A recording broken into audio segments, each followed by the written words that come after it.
Shalom semuanya. Pada tanggal 4 September 2022, gereja kita GBI Jalan Jenderal Gatot Subroto yang sering disingkat GBI Gatsu berusia 34 tahun. Haleluya! Tanggal 4 September 1988, kebaktian pertama dimulai di Karsa Pemuda dengan jumlah jemaat sekitar 400 orang. Sekarang jemaatnya sudah berjumlah sekitar ratusan ribu orang. Lebih dari 1.000 gereja yang tersebar di 5 benua dengan ribuan kul. Waktu saya bertanya kepada Tuhan tentang pesan yang harus disampaikan menyambut hari ulang tahun GBI Gatsu ke-34 ini, maka Tuhan memberikan pesan-pesan sebagai berikut. Pesan yang pertama, Tuhan mengingatkan bahwa dari tanggal 6 September 2021 sampai dengan 26 September 2022, menurut kalender Ibrani, kita memasuki tahun 5782 yang disebut dengan Pebet atau 82. Dari tanggal 26 September 2022 sampai dengan 15 September 2023, menurut kalender Ibrani, kita memasuki tahun 5783 yang disebut dengan P Gimel atau 83. P adalah angka 80 yang menggambarkan mulut. Jadi memasuki tahun P Bet 5782 dan P Gimel 5783, kita diingatkan kembali tentang mulut. Mulut kita harus dipakai untuk memperkatakan hal-hal surgawi, bukan tentang hal-hal duniawi. Tuhan Yesus berkata dalam Matius 12 ayat 36 sampai dengan 37. Tetapi aku berkata kepadamu, setiap kata sia-sia yang diucapkan orang harus dipertanggungjawabkan pada hari penghakiman. Karena menurut ucapanmu engkau akan dibenarkan, dan menurut ucapanmu pula engkau akan dihukum. Saya akan ingatkan bahwa kita semua harus berhati-hati dengan mulut kita. Juga dengan apa yang kita tuliskan di medsos. Apakah itu hoax atau ujaran kebencian, supaya kita jangan dihukum. Amsal 21 ayat 23 berkata, siapa memelihara mulut dan lidahnya, memelihara diri daripada kesukaran. Memasuki tahun 5783, kita diingatkan bahwa peranan mulut kita untuk mendeklarasikan firman Tuhan dan bernubuat. Mulut kita harus penuh dengan ucapan syukur dan perkataan yang saling membangun. Kita harus berkata jujur, bukan kebohongan. Orang yang sekali berkata bohong, dia akan terus berbohong untuk membuat ceritanya agar sepertinya benar dan masuk akal. Orang yang seperti ini akan berurusan dengan Tuhan. Hati-hati. Memasuki tahun 5783, kita juga akan melihat kasih karunia Tuhan yang luar biasa yang akan dicurahkan kepada mereka yang sungguh-sungguh mencari Tuhan. Berkat dan upah akan dilepaskan bagi mereka yang hidupnya intim dengan Tuhan.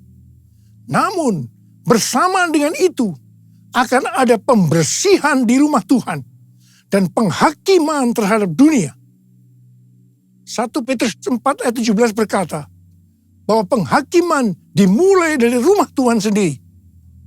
Keputusan-keputusan dan pilihan-pilihan yang diambil serta tindakan pertobatan dan pengampunan pada tahun 5783 ini, konsekuensinya akan dirasakan pada tahun 5784. Ingat bahwa tahun 5783 ini adalah tahun 2022 ini. Dan sebagian lagi pada tahun 2023. Sedangkan tahun 5784 adalah tahun 2023 dan sebagian tahun 2024. Jadi artinya apa yang kita lakukan pada tahun 2022 ini, konsekuensinya akan dirasakan pada tahun 2023 yang tinggal beberapa bulan lagi. Karena itu, saya mau ingatkan kita semua bahwa jangan main-main dengan Tuhan. Sesuai dengan Mazmur 18 ayat 21 sampai dengan 27. Daud berkata bahwa Tuhan memperlakukan kita sesuai dengan kebenaran kita. Tuhan akan membalas sesuai dengan kesucian kita. Terhadap orang yang setia, Tuhan berlaku setia. Terhadap orang yang tidak bercela, Tuhan akan berlaku tidak bercela. Terhadap orang yang suci, Tuhan akan berlaku suci. Tetapi terhadap orang yang bengkok, Tuhan akan berlaku belat-belit. Saya berpesan dengan sungguh-sungguh, agar jangan sampai kita dibelat-beliti Tuhan. Kita sering memperkatakan sesuai dengan 1 Korintus 2 ayat 9 yang berkata, apa yang belum pernah kita lihat, apa yang belum pernah kita dengar, apa yang belum pernah timbul dalam hati, semua disediakan bagi orang yang mengasihi Dia. Tetapi jangan lupa, firman Tuhan di dalam Ibrani 10 ayat 31 yang berkata, sebab kita mengenal Dia yang berkata, pembalasan adalah hakku. Akulah yang akan menuntut pembalasan. Dan lagi, Tuhan akan menghakimi umatnya. Ngeri benar kalau sampai jatuh ke dalam tangan Allah yang hidup. Dan ini juga akan terjadi kepada orang-orang yang bengkok, yang dibelat-beliti Tuhan. Sesuatu yang mengerikan akan terjadi dan dialami. Saudara, saya akan memberikan satu gambaran kepada saudara apa yang disebut dengan kengerian yang Tuhan berikan kepada orang yang bengkok, yang dibelat-beliti Tuhan. Orang itu akan mengalami apa yang belum pernah dia pikirkan, belum pernah dia lihat, belum pernah timbul dalam hati. Dia akan mengalami kengerian seperti itu. Sekali lagi, saya mau katakan kepada saudara, jangan main-main dengan Tuhan. Hari-hari ini api pemurnian Tuhan sedang turun. Kau saja yang suci, Kau saja yang layak, Kau layak terima glori. Yesus Kau Tuhan, Kau saja yang suci, Kau saja yang layak, Kau layak terima glori. Hanya Kau Tuhan. Pesan yang kedua untuk memasuki hari ulang tahun Gatsu ke-34.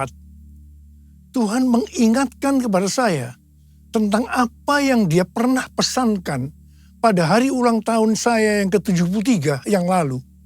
Di Markus 4 ayat 29 yang berkata, sebab musim menuai sudah tiba. Sebab musim menuai sudah tiba. Memasuki musim menuai ini, Tuhan memberikan pesan dari Lukas 12 ayat 1 sampai dengan 5. Di mana perikopnya berkata bahwa ini merupakan pelajaran khusus bagi murid-muridnya. Yaitu saudara dan saya yang menjadi murid-muridnya. Lukas 12 ayat 1 sampai dengan 5 berkata, sementara itu beribu-ribu orang banyak telah berkerumun, sehingga mereka berdesak-desakan. Lalu Yesus mulai mengajar, pertama-tama kepada murid-muridnya, katanya, waspadalah terhadap ragi, yaitu kemunafikan orang Farisi. Tidak ada sesuatu pun yang tertutup, yang tidak akan dibuka, dan tidak ada sesuatu pun yang tersembunyi, yang tidak akan diketahui. Karena itu, apa yang kamu katakan dalam gelap akan kedengaran dalam terang. Dan apa yang kamu bisikkan ke telinga di dalam kamar akan diberitakan dari atas atap rumah. Aku berkata kepadamu, hai sahabat-sahabatku, janganlah kamu takut terhadap mereka yang dapat membunuh tubuh dan kemudian tidak dapat berbuat apa-apa lagi. Aku akan menunjukkan kepada kamu siapakah yang harus kamu takuti. Takutilah dia yang setelah membunuh mempunyai kuasa untuk melemparkan orang ke dalam neraka.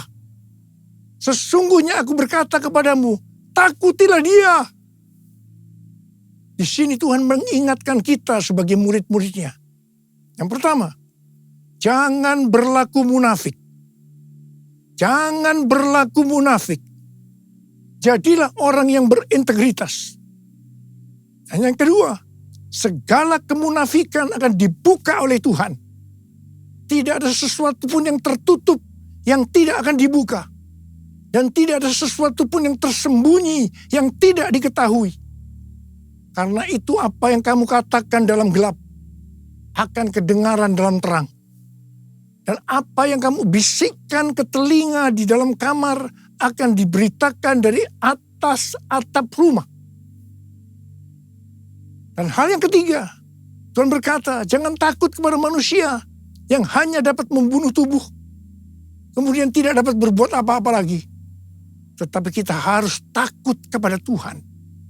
Sebab Tuhan dapat membunuh dan setelah itu mempunyai kuasa untuk melemparkan orang ke dalam neraka.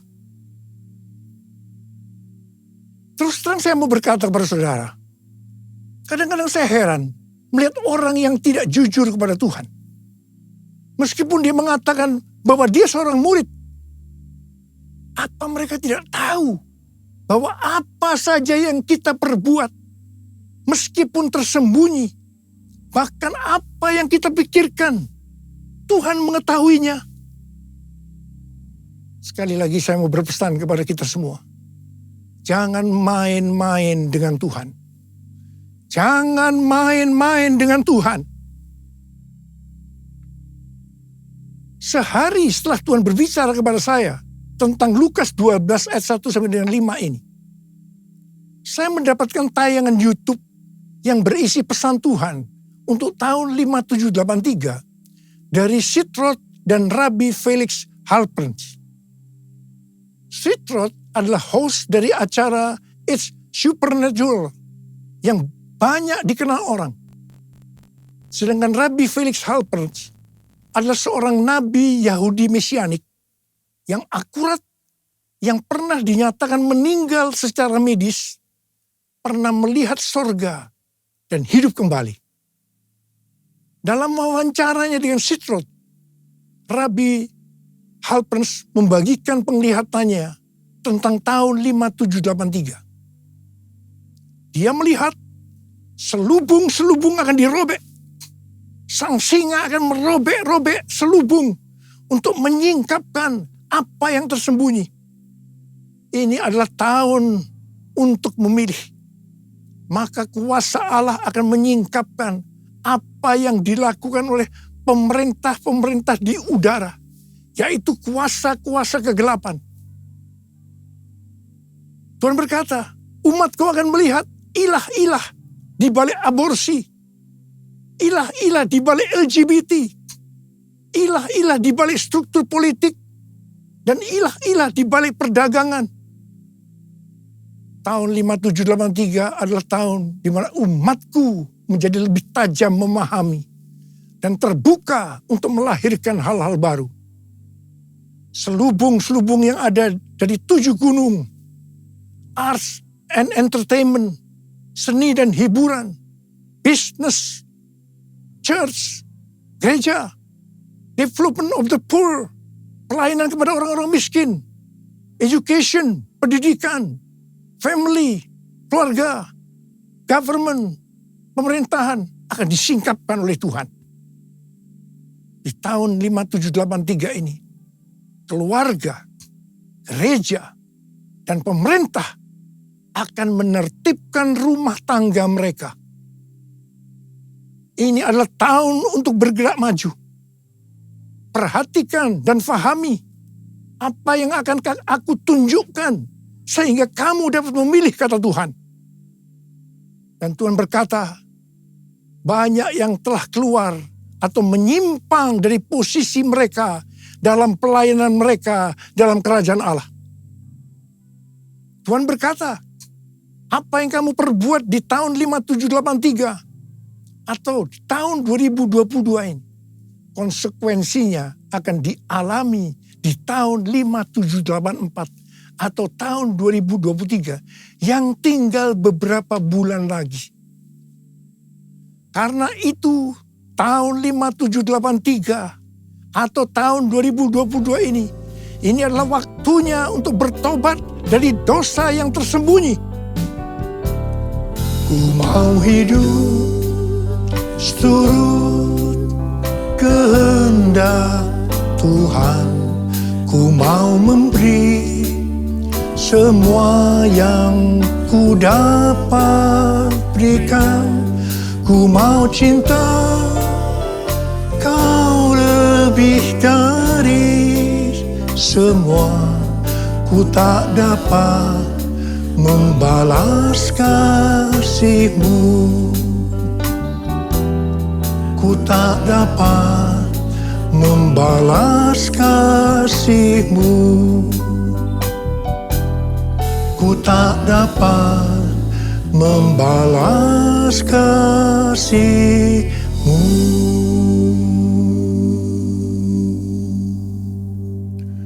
Saya sangat surprise dengan penglihatan dari Rabbi Felix Halper ini. Sebab hal ini sesuai dengan apa yang Tuhan berikan kepada Tim Hill, Ketua Umum Church of God, pada waktu khotbah pembukaan di sidang sinode Church of God di San Antonio bulan Juli 2022 yang lalu. Khotbah dari Tim Hill ini sudah saya sampaikan pada bulan Agustus 2022, yaitu tentang ular beludak yang karena panasnya api yang besar keluar menyatakan dirinya dan menggigit tangan Rasul Paulus dengan maksud supaya Rasul Paulus mati. Tetapi ternyata hasilnya berbeda. Rasul Paulusnya tetap hidup dan malah dianggap dewa. Setelah peristiwa itu terjadi kebangunan rohani yang luar biasa di Pulau Malta itu. Dan sebaliknya, ularnya mati dalam api yang besar itu. Hal ini berbicara tentang api Roh Kudus dari Pentakosta ketiga yang dahsyat sedang turun. Dan membuat pekerjaan dari si ular, si iblis ditelanjangi, selubung-selubung dibuka. Dan iblis masih mencoba untuk menghancurkan gereja. Tetapi puji Tuhan, karena gereja yang berkarakter Kristus, yang digambarkan seperti Rasul Paulus, justru akan hidup dan dipakai untuk terjadinya kebangunan rohani yang besar. Haleluya! Pesan Tuhan kepada kita memasuki tahun 5783 agar kita hidup kudus.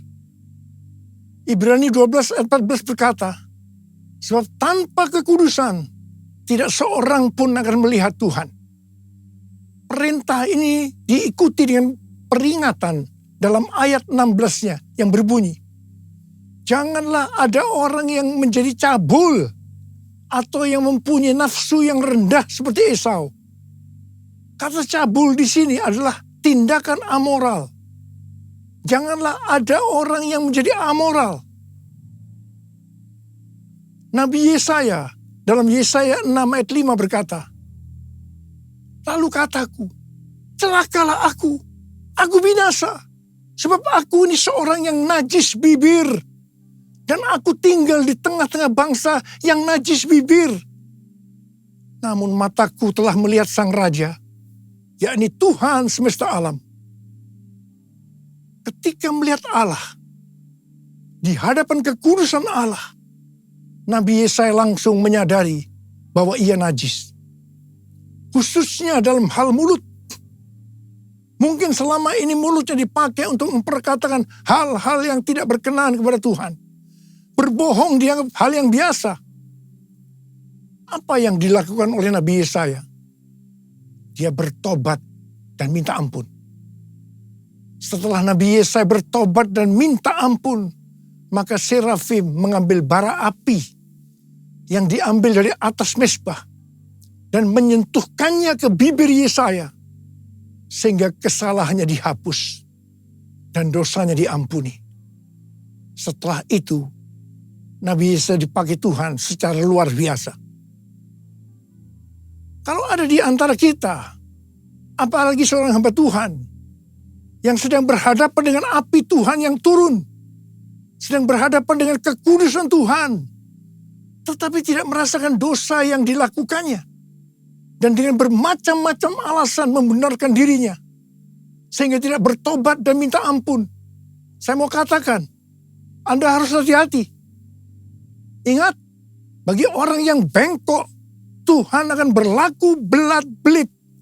Jangan sampai dibelat-beliti Tuhan. Kejarlah kekudusan. Sebab tanpa kekudusan, tidak ada seorang pun yang akan melihat Tuhan. Tuhan Yesus akan datang segera. Dan pengangkatan hanya bagi orang-orang yang hidupnya kudus.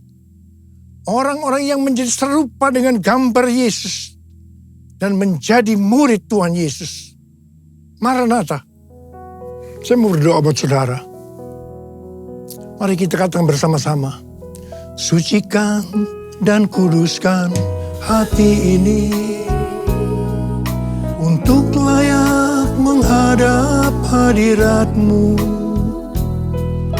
Tubuh jiwa rohku kuserahkan padamu, ku menyembah-Mu. Saudara, mari kita periksa hati kita. Mungkin ada di antara kita selama ini menyembunyikan dosa. Dan sudah ingatkan berulang-ulang hari ini. Bahwa memasuki tahun 5783. Kita harus selesaikan dosa yang tersembunyi. Supaya tidak terjadi hal-hal yang mengerikan memasuki tahun 5784. Yaitu tahun depan yang hanya tinggal beberapa bulan lagi ini. Saya mau berdoa buat saudara. Mari kita periksa hati kita. Nanti, kalau Tuhan sudah berbicara pada saudara, jangan tahan. Minta ampun, selesaikan. Hari ini harus selesai. Mari yang mau, angkat tangan saudara, katakan bersama saya. Sucikan dan kuduskan hati ini untuk layak menghadap hadirat-Mu. Tubuh jiwa rohku kuserahkan padamu, ku menyembah-Mu. Tinggikan nama-Mu ya Tuhan, mulialah nama-Mu ya Tuhan. Tiada lain seperti Engkau ya Allahku, besar kuasa-Mu. Mari kita berbahasa roh sekarang. Kita berbahasa roh. Berbahasa roh. Yang belum berbahasa roh jangan diam, katakan haleluya. Oh, ralabakana maya ralabaya ralabara. Ampuni kami Tuhan, ampuni kami. Ampuni ya Tuhan, ampuni kami ya Tuhan. Kami berdoa buat anak-anak-Mu. Ya Tuhan, mereka sedang mengangkat tangan yang terbuka saat ini Tuhan. Dosa yang tersembunyi mereka selesaikan hari ini ya Tuhan. Dan Kau akan mengampuni mereka, Kau akan mengampuni, Kau akan menyembuhkan mereka dari sakit mereka. Mujizat terjadi dalam nama Yesus, dalam nama Yesus.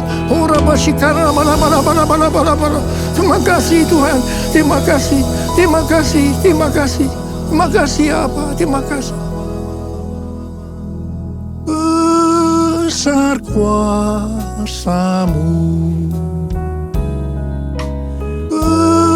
besar kuasa-Mu,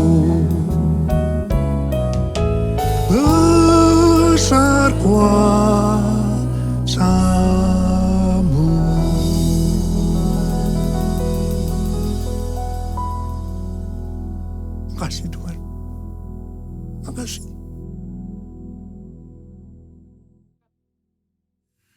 Mari saudara-saudara, kita akan masuk dalam perjamuan kudus.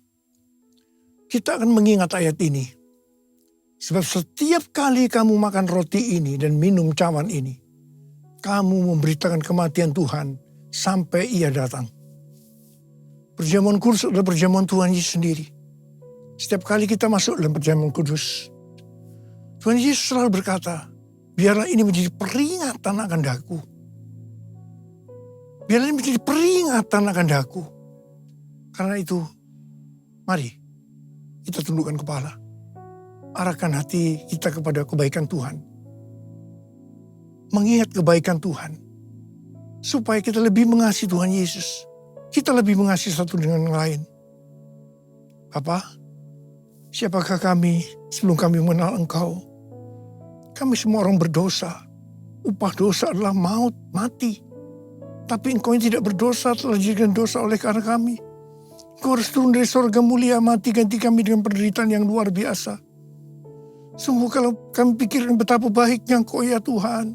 Engkau jadikan kami sebagai anak-anak-Mu. Engkau tuntun, Engkau bela, Engkau lindungi. Engkau sembuhkan kami, Engkau ajari kami, Engkau tegur kalau kami salah. Kalau kami salah juga dihajar oleh Tuhan. Itu Engkau ya Abah. Itu Engkau. Tuhan, terima kasih. Tuhan akan memberkati kita semua melalui perjamuan kudus. Tapi Tuhan mau kita makan dan minum dengan cara yang benar. Mari, sekali lagi, dalam perjamuan kudus ini, buka hati kita. Terbuka di hadapan Tuhan. Biarlah dia berbicara. Kalau dia mengingatkan dosa-dosa yang tersembunyi, yang selama ini kita sembunyikan. Ayo sekali lagi, kita minta ampun. Kita minta ampun. Ampuni saya Tuhan, ampuni Tuhan, ampuni. Ampuni ya Tuhan, ampuni. Kau lihat anak-anak-Mu yang sedang minta ampun kepada-Mu Tuhan. Ampuni kami semua ya Tuhan, ampuni.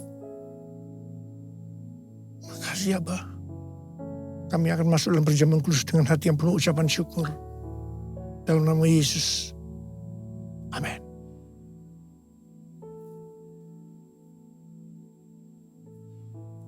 Saya akan mengangkat roti di tangan kanan kita tinggi-tinggi. Sebab apa yang telah kuteruskan kepadamu telah aku terima dari Tuhan. Yaitu bahwa Tuhan Yesus pada malam waktu Ia diserahkan mengambil roti. Dan sesudah itu Ia mengucap syukur atasnya. Ia memecah-mecahkannya dan berkata, inilah tubuhku yang diserahkan bagi kamu. Perbuatlah ini menjadi peringatan akan aku. Saudara dikasih Tuhan, bukankah roti yang kita pecah-pecahkan ini adalah persekutuan kita dengan tubuh Kristus? Mari kita makan dalam nama Yesus.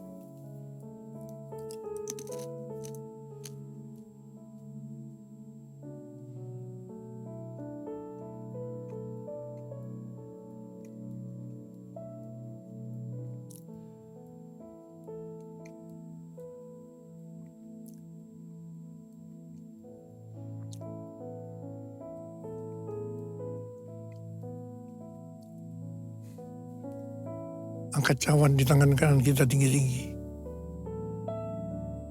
Demikian juga Ia mengambil cawan sudah makan lalu berkata, cawan ini adalah perjanjian baru yang dimeteraikan oleh darahku. Perbuatlah ini setiap kali kamu meminumnya menjadi peringatan akan aku. Saudara kasih Tuhan, bukankah cawan pengucapan syukur yang atasnya kita ucapkan syukur adalah persekutuan kita dengan darah Yesus. Mari kita minum dalam nama Yesus.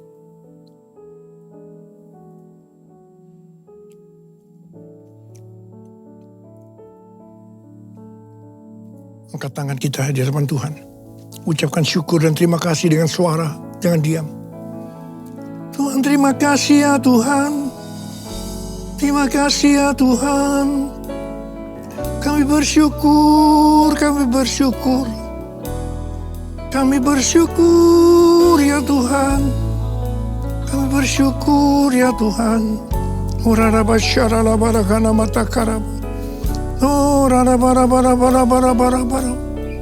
Ya Aba, ya Aba, ya Aba, ya Aba, ya Aba, ya Aba.